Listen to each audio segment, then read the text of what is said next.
Martorell Televisió, la televisió local de la nostra ciutat. Notícies de proximitat, explicades en primera persona. Esport, societat, política, entreteniment, cultura o actualitat. Estigues al cas, en el moment que està passant, t'ho estem explicant. Martorell Televisió, som el pont de la informació local de la ciutat. Gràcies per estar amb nosaltres. Professionals farmacèutics i auxiliars rebran la vacuna d'AstraZeneca.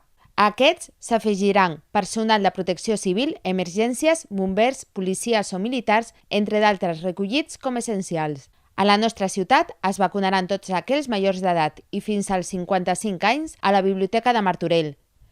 Els treballadors rebran un missatge al seu telèfon mòbil des de CatSalut, on seran informats del dia i franja horària per vacunar-se. Segons l'alcalde Xavier Fonollosa, l'Ajuntament, en coordinació amb el Departament de Salut, posarà els recursos humans i materials que calguin perquè es pugui fer en torns de matí i tarda. Al igual que Pfizer i Moderna, també són necessàries 2 dosis per aconseguir que el cos generi immunitat. Catalunya ha rebut 31.780 dosis de la vacuna britànica, a més de nous vials de Pfizer, prop de 65.000 i de Moderna 17.100.